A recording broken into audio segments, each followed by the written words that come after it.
అడెల్లి అమ్మవారు శక్తి స్వరూపిణి. మొక్కితే మోక్షాన్ని ఇస్తుంది, ప్రార్థిస్తే పాపాలను దూరం చేస్తుంది. శక్తి స్వరూపిణి అమ్మవారి ఆలయాన్ని అద్భుతంగా నిర్మించారు.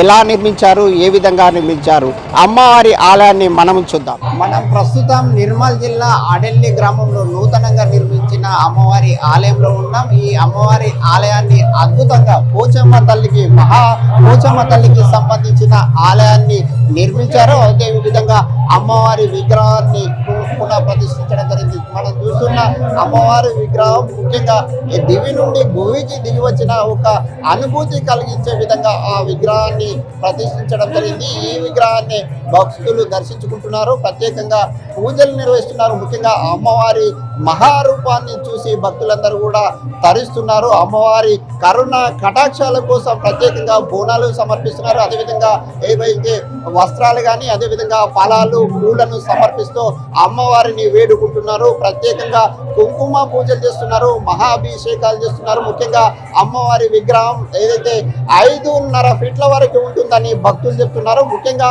ఈ విగ్రహాన్ని తమిళనాడులో తయారు చేయించి ఇక్కడికి తరలించి ప్రత్యేకంగా ప్రతిష్ఠించడం జరిగింది.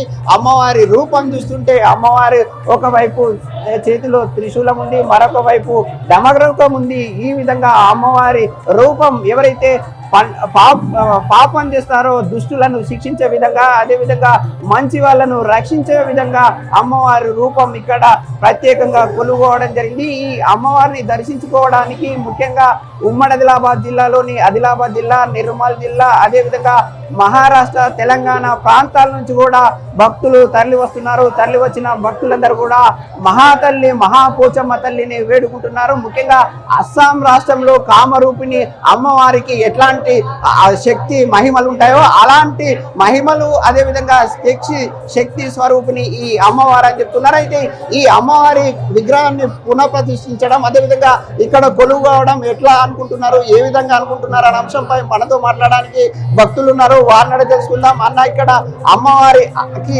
ఆలయాన్ని నిర్మించడం అదేవిధంగా అమ్మవారి విగ్రహాన్ని పునః ప్రతిష్ఠించడం ఎట్లా అనిపిస్తుంది? చాలా అద్భుతంగా అనిపిస్తుంది. మాకు కూడా పెద్ద ఎత్తున గుడి కట్టించారు మనకు. అలాగే ఈ గుడి మొత్తం కృష్ణశిలలతోటి నిర్మించడం జరిగింది. తమిళనాడులోని మహాబలిపురం నుంచి తెప్పించారు కృష్ణశిలలు మొత్తం. అమ్మవారి విగ్రహం కూడా అక్కడనే తమిళనాడులోని మహాబలిపురంలో కృష్ణశిలతో చేయించడం జరిగింది. గత 5 రోజుల నుంచి 3వ తారీఖు నుంచి 7వ తారీఖు వరకు పూజలు అందుకుంటుంది అమ్మవారు. ఒకరోజు జలాదివాసంలో, ధాన్యాదివాసంలో, ఫల పూల ఆదివాసంలో కూడా ఉంటూ ఈరోజు ఉదయం ప్రొద్దున 4 గంటలకు విగ్రహ ప్రతిష్టాపన చేయడం జరిగింది. అద్భుతమైనటువంటి రూపం కలిగినటువంటి అమ్మవారు మనకు ఇక్కడ అడలిలో ఉంది. భక్తుల కోరికలు తీరుస్తూ మనకు ప్రతిరోజు దర్శనం ఇస్తూ ఉంటుంది. ఈ విగ్రహము, ఈ గుడి యొక్క ప్రతిష్ట ఏంటంటే ప్రతిరోజు కూడా గుడి ఓపెనే ఉంటుంది. భక్తులకు ఎల్లవేళలా పునఃప్రతిష్ఠించిన తర్వాత అమ్మవారి విగ్రహం అదేవిధంగా అమ్మవారి విగ్రహాన్ని ఏదైతే కొలువు కావడానికి ఏర్పాటు చేసిన నిర్మించిన ఆలయం చూస్తుంటే ఎట్లా అనిపిస్తుంది? చాలా అద్భుతంగా అనిపిస్తుంది మనకు విగ్రహము. మనకు ఇప్పుడు భక్తులు ఎవరు వచ్చినా కానీ మొక్కులు కోరికలు తీర్చే తల్లి, చల్లని తల్లి చూపు ఉంటుంది. అందరు భక్తులు పెద్ద ఎత్తున ఎప్పుడు వస్తూ దర్శనం చేసుకోవాలని కోరుకుంటున్నాం. అమ్మవారి విగ్రహ రూపాన్ని చూస్తుంటే దివి నుండి భూమికి దిగి వచ్చినట్లు అనిపిస్తుందా? అవును, సాక్షాత్తు దివి నుంచి భూమికి దిగి నచ్చినట్టే అనిపిస్తుంది.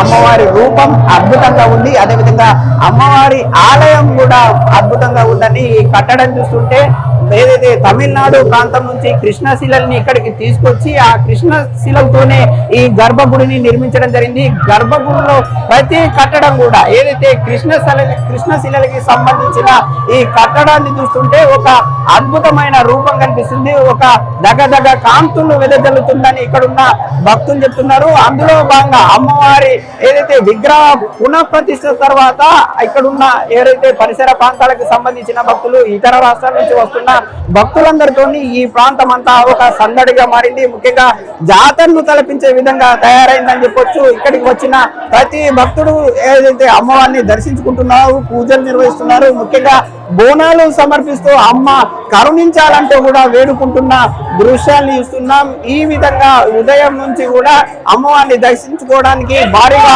భక్తులు తరలి వస్తున్న భక్తులతోని అమ్మవారి ఆలయ ప్రాంగణం అంతా కిటకిటలాడుతుంది. ముఖ్యంగా అమ్మవారి విగ్రహాన్ని పునఃప్రతిష్ఠించిన తర్వాత ఇక్కడ అమ్మవారిని దర్శించుకోవడం ఎంతో ఆనందంగా ఉంది, అదేవిధంగా సంతోషంగా ఉందని భక్తులు చెప్తున్నారు. ముఖ్యంగా ఇంతటి మహాభాగ్యం కలిగించిన సర్కార్ కూడా భక్తులు కృతజ్ఞతలు తెలుపుతున్నారు.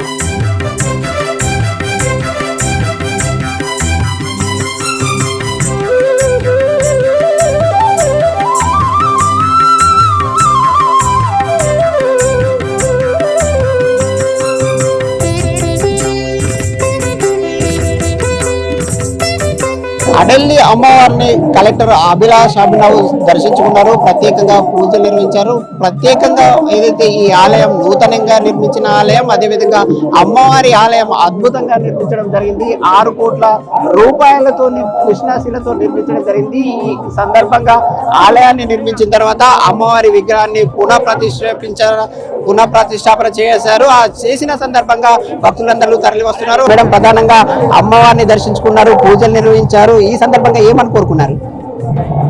ఫస్ట్ మన గౌరవ నిలయను సీఎం గారికి, రేవంత్ రెడ్డి సార్ గారికి, అదేవిధంగా డిప్యూటీ సీఎం గారికి, మన ఎండోమెంట్ మినిస్టర్ కొండ సురేఖ మేడం గారికి, అదేవిధంగా మన స్థానిక district incharge minister Jupally Krishna Rao గారికి, అదేవిధంగా నిర్మల్ ఉన్న ప్రజలకి, ఎండోమెంట్స్ డిపార్ట్మెంట్కి అందరికీ ఫస్ట్ చాలా చాలా థ్యాంక్ యూ అనుకుంటున్నాను. ఎందుకంటే చాలా సంవత్సరాల నుంచి నిర్మల్ జిల్లాలో ఇది ఒక కోరిక, అడలి పోచమ్మ టెంపుల్ ఎప్పుడు స్టార్ట్ ఉండాలి, కానీ ఈరోజు మన కళ మన ముందు మనం చూస్తున్నాము. కాబట్టి చాలా చాలా ధన్యవాదాలు ఉన్నాయి. నేను కూడా ఇప్పుడు పూజ చేశాము, చాలా సంతోషంగా ఉన్నాను.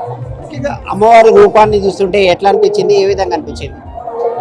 చాలా బ్యూటిఫుల్ ఉంది. ఇది గుడి కూడా చాలా బ్యూటిఫుల్ గా ఉంది.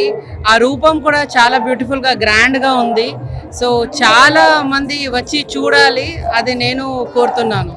ఈ సందర్భంగా ప్రత్యేకంగా అమ్మవారి ఏదైతే కొన్ని రోజులుగా అనేక మంది భక్తులు, వేల మంది భక్తులు మహారాష్ట్ర, ఇటు ఆంధ్రప్రదేశ్, తెలంగాణ ప్రాంతం నుంచి వచ్చిన భక్తులందరూ కూడా అమ్మవారి ఆలయ నిర్మాణం కోసం ఎదురు చూశారు. ఆ కళ నెరవేరింది. మీరు కూడా దర్శించుకున్నారు, ఎట్లా అనిపించింది? చాలా మంచిగా, చాలా హ్యాపీగా అనిపించింది. ఇన్ఫ్యాక్ట్ మన లక్కీ ఉన్నాము దట్ మన పీరియడ్లో ఇది పోచమ్మ టెంపుల్ పూర్తిగా అయింది. సో గాడ్ బ్లెస్సింగ్ అంతే. ప్రత్యేకంగా కృష్ణశిలను తమిళనాడు ప్రాంతం నుంచి తీసుకురావడం, అదేవిధంగా అక్కడి శిల్పుల్ని తీసుకురావడం, ఒక అద్భుతమైన కట్టడం నిర్మించారు. ఎట్లా నిర్మించారు, ఏ విధంగా నిర్మించారు? చాలా అద్భుతంగా ఇది స్టాచ్యూ చూస్తేనే అంటే దేవి ముందు ఉన్నాయి అలాంటి అనిపిస్తుంది. సో చాలా బ్యూటిఫుల్గా శిల్పకారు కూడా చాలా బ్యూటిఫుల్గా పని చేశారు.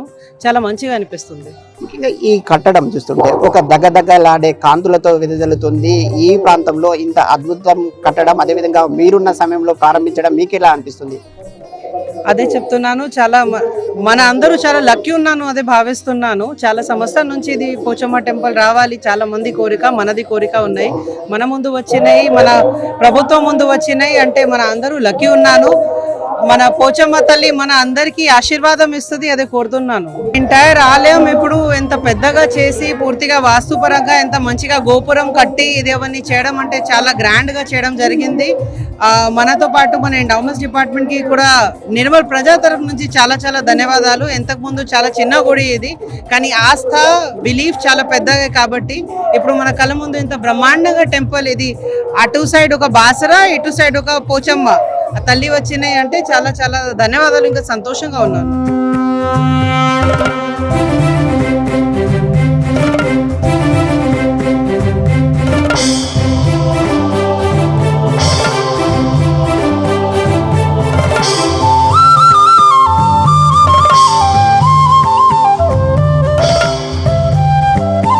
అమ్మవారి ఆలయ ప్రారంభం సందర్భంగా శివసత్తులు ఆడుతున్నారు, పాడుతున్నారు, అమ్మవారిని వేడుకుంటూ ప్రత్యేకంగా పూజలు నిర్వహిస్తున్నారు. ఈ సందర్భంగా శివసత్తులు మనతో పాటు ఉన్నారు. చెప్పండి అమ్మా, ఎట్లా అనిపిస్తుంది అమ్మవారి ఆలయాన్ని చూస్తే? అందరికీ జయమాత. ఆలయాన్ని చూస్తే సంతోషం అనిపిస్తుంది. మేము అక్కడి నుంచి సాంగ్వి నుంచి గంగ నీళ్ళు తీసుకొని రాచి డప్పులు బాయలతోని శివశక్తులు అందరం కూడి, జోగినీలు అందరం కూడి డప్పులు బాయలతోని పాదయాత్రతో నడుచుకుంటూ అమ్మవారికి గంగ నీళ్ళు, అదేవిధంగా సీరే సారే ఒడిబియ్యం తీసుకొని వచ్చాము. చెప్పండి, ఆలయం చూస్తుంటే ఎట్లా అనిపించింది, ఏ విధంగా అనిపించింది? చాలా బాగుంది ఆలయం. అమ్మవారి దయతోని అంతా చాలా బాగా జరుగుతున్నది. భక్తుల సౌకర్యార్థం గుడిని కట్టడం జరిగింది. ఈ శివసత్తులు చెప్తున్నమాట ఒక అద్భుతమైన కట్టడం నిర్మించారు, ఆలయాన్ని నిర్మించారు. అందులో ఆ ఆలయాన్ని నిర్మించిన తర్వాత అమ్మవారిని ప్రతిష్ఠించడం ఆనందంగా ఉందని ఇక్కడ ఉన్న శివశక్తులు చెప్తున్నారు. అటెల్లి అమ్మవారి ఆలయాన్ని అద్భుతంగా నిర్మించడం జరిగింది. గర్భగుడిలో చూసిన మనం రూపాన్ని చూసాం, అదే విధంగా ఇప్పుడు బయట ఆవరణంలో గర్భగుడి బయట ఎట్లా ఉందనే అంశాన్ని పరిశీలిస్తున్నాం. ముఖ్యంగా దాదాపు 30 ఫీట్ల మేరకు ఈ ఆలయాన్ని గర్భగుడిని నిర్మించడం జరిగింది. ఈ గర్భగుడి నిర్మిస్తున్న సందర్భంగా ఈ ఏదైతే నిర్మాణం చేపట్టారో ఆ నిర్మాణానికి ఒక్క ఇటుక లేదు, అదేవిధంగా సిమెంట్ వినియోగించకుండా పూర్తిగా ఏదైతే ఒక 1000 ఏళ్ల పాటు ఈ కట్టడం ఉండేలా పూర్తి స్థాయిలో నిర్మించడం జరిగింది. ఒక అద్భుతమైన కళాఖండంగా నిర్మించారు. ముఖ్యంగా 6 కోట్ల రూపాయలతో గర్భగుడి అదేవిధంగా మహామండపాన్ని నిర్మించడం జరిగింది. ఈ సందర్భంగా సాధారణంగా ఇప్పుడున్న పరిస్థితుల్లో ఒక కట్టడాన్ని నిర్మించడం అంటే సిమెంట్ లేదంటే ఇసుకను అదేవిధంగా వివిధ పదార్థాలు వాడుతుంటారు. కానీ ఇప్పుడు మాత్రం అలాంటి ఏమి వాడకుండా పురాతన పద్ధతుల్లో ఏవైతే రాజులు ఏ విధంగా ఆలయాలు నిర్మిస్తారో అలా నిర్మించడం జరిగింది. అదేవిధంగా ఈ ఆలయం పైన అమ్మవారికి సంబంధించిన రూపాలు కనిపిస్తున్నాయి. అమ్మవారు సాక్షాత్తు కళ్ళ ముందు కనిపిస్తే ఏ విధంగా కనిపిస్తారో ఆ విధంగా అమ్మవారికి సంబంధించిన అనేక రూపాలు, అమ్మవారికి సంబంధించిన అక్క చెల్లెళ్ళు, అదేవిధంగా ఎవరైతే పోతరాజు, అదేవిధంగా మిగతా అమ్మవారికి సంబంధించిన రూపాలన్నీ కూడా ఇక్కడ ఆ కళ కట్టిపడేలా ఈ ఆకారాలను నిర్మాణాలను చేపట్టడం జరిగింది. ఏదైతే పైన గోపురం పైన ఏదైతే సింహం ఏ విధంగా ఉంటుందో ఆ సింహాలకి సంబంధించిన రూపాన్ని కూడా అక్కడ చెక్కడం జరిగింది. అదేవిధంగా అక్కడ ఒక పూలను కనిపించే విధంగా అక్కడ ఏదైతే శిల్పులు చెక్కడం జరిగింది. ఈ విధంగా ప్రతి అంశంలో ఒక్కొక్క స్టెప్ బై స్టెప్ ఇలా దాదాపు ఒక 10 స్టెప్ల వరకు కూడా ప్రతిదీ ఏదైతే ఒక రాతి కట్టడంతో అద్భుతంగా శిల్పులు చెక్కడం జరిగింది. ఈ శిల్పులందరూ కూడా ఇక్కడి ప్రాంతానికి వారు కాకుండా మహారాష్ట్ర అదేవిధంగా తమిళనాడుకు సంబంధించిన ప్రత్యేకంగా శిల్పుల్ని పిలిపించి ఈ నిర్మాణాన్ని చేపట్టడం జరిగింది. అందుకే ఈ కట్టడం చూసి ఈ ప్రాంతవాసులందరూ కూడా ఆనందం వ్యక్తం చేస్తున్నారు, సంతోషంతో వ్యక్తం చేస్తున్నారు. భవిష్యత్తు తరాలకి ఒక మంచి ఒక అపురూప ఆలయంగా నిలుస్తుందని, చరిత్రలో నిలిచిపోతుందని భక్తులు చెప్తున్నారు.